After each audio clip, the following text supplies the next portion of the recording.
शुक्रारा पणजे ESC कॅम्पसात भलायकी मंत्री विश्वजीत राणे हांचे हस्तुकी कार्डियक ॲम्ब्युलन्सीचे उक्तावण जाले। या ॲम्ब्युलन्सीत बऱ्यो सवलती दिल्ल्यो आसा म्हूण भलायकी मंत्री उलयला।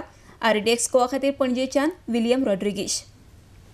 आम्ही पहिली फावट गोयचे इतिहासात आनी खंयचे दुसऱ्याच राज्यान खंय जावंक ना जे मेडिकल ऑफिसर PHC CHC ना तांकां ट्रेनिंग दिवपाचे प्रोसेस चालू आसा from the department of cardiology. म्हणजे तांकां त्या तरेची ट्रेनिंग दिल्या त्या एरियान फाल्यां मांद्रे कोणाचो हार्ट अटॅक आयलो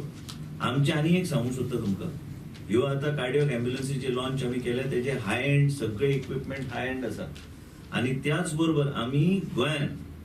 हांव जेन्नाचे मंत्री जालो मुख्यमंत्रीच्या सहकार्यान आमी आमचे सगळे ॲम्ब्युलन्सीस एडवान्स लायफ सेव्हिंग सिस्टम्साचेर हाडल्यो।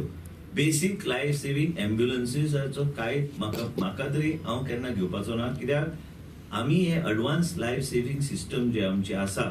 त्या ॲम्ब्युलन्साचेर सध्या डॉक्टर ना, पूण तो जर मांद्र्या जर कोणाक पिकअप करूंक जाय ती एडवान्स ॲम्ब्युलन्स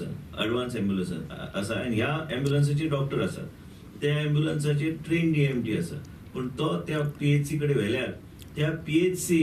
ताका थ्रोम्बोलायज करून आतां डॉक्टर उल्लेख केलो थंयच्या थंय तो block thrombolysing I think you have to elaborate thrombolysing म्हणजे ते ब्लॉक ओपन करपाचो प्रोसेस ते इंजेक्शन जे एलेक्सिन म्हणून आहा ते आमी अवेलेबल करतले। आमी जो अंदाज धरला म्हाका दिसता डॉक्टर आमी उलयल्ले तेन्ना आमी अंदाज काडलेलो दर वर्सा आमकां कितले लागतले इलेक्सीन, एक 3-3.5 कोटीचे आमकां इलेक्सीन लागपाची गरज आहा अशें आमी केलें आनी तेजो प्रोविजन आमी केल्लो आसा थ्रू DHS आणि हे इंजेक्शन त्या PHC CHC अवेलेबल असलेले 5 ambulances which are equipped to provide the highest level of care.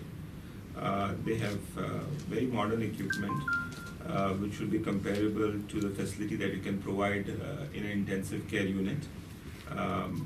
There is continuous patient monitors, there is defibrillators, ECG machine, ventilator,